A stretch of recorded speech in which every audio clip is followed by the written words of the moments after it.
Ladies and gentlemen, family and friends, scholars and dignitaries, welcome to another episode. Welcome to my world. Hello, friends. So I get it. Politicians have an agenda they want to pass. They have a political platform. They have policies that they believe need to be passed, hopefully for the betterment of society.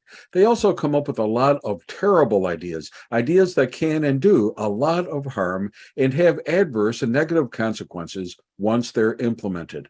In fact, across the nation, some 100,000 bills are introduced just in the state legislatures each year, and luckily the vast majority are tabled or die without seeing the light of day. Not all laws are good laws. But add to that all the regulations and directives that government passes, and it can certainly be overwhelming. Anyway, here's one policy that simply doesn't make any sense. At this writing, America is experiencing not just inflation, but hyperinflation, and it should be the most pressing issue for the president, as it's one of the biggest issues that has a major negative impact on the quality of life for virtually all Americans. Anyway, in some bizarre manner, President Biden said that to bring down inflation, he was going to increase the taxes on corporations and on the rich. What?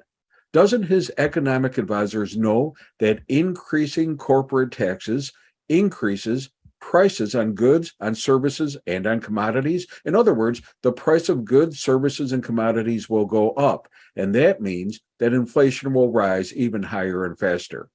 Well, White House correspondent Peter Doocy caught this and questioned the White House press secretary, Karine Jean-Pierre, who gave a less than satisfying reply. And again, I'm only pointing this out because it's very disconcerting to see, first, that government has adopted such illogical and irrational policies, but second, that they try to lie to cover up their mistakes. The president's Twitter account posted the other day, "You want to bring down inflation, let's make sure the wealthiest corporations pay their fair share." How does raising taxes on corporations reduce inflation?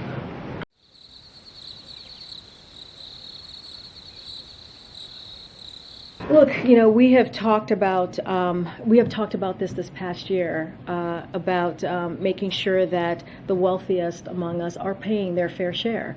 And that is important to do, and that is something that the president has been working on every day when we talk about inflation and lowering costs. And so it's very important that as we're seeing costs rise, as we're talking about how to build a America that's safe, that's equal for everyone and doesn't leave everyone behind. That is an important part of that as well. But how does raising taxes on corporations lower the cost of gas, the cost of a used car, the cost of food for everyday Americans? So look, I think we encourage those who have done very well, right, especially those who care about climate change, to support a fair tax code that doesn't charge manufacturers, workers, cops, builders a higher percentage of their earnings, that the most fortunate people in our nation, and not let that stand in the way of reducing energy costs and fighting this existential problem, if you think about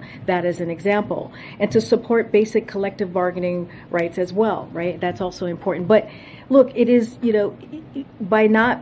without having a fair tax code, which is what I'm talking about, then like manufacturing workers, cops, it's not fair for them to have to pay higher taxes than the folks who are not paying taxes at all. So this speaks to both political rhetoric and, sadly, to the fact that when governmental officials don't know what to do, they do things that can actually make matters worse. Again, I only hope that this isn't what politics has done to government efficiency and effectiveness, but unfortunately, we are seeing more and more of these governmental fubars, and they aren't comforting to watch. Hey, be safe, be well, and let's hope that our government will start to become a little more reality-based in the near future. And may God bless.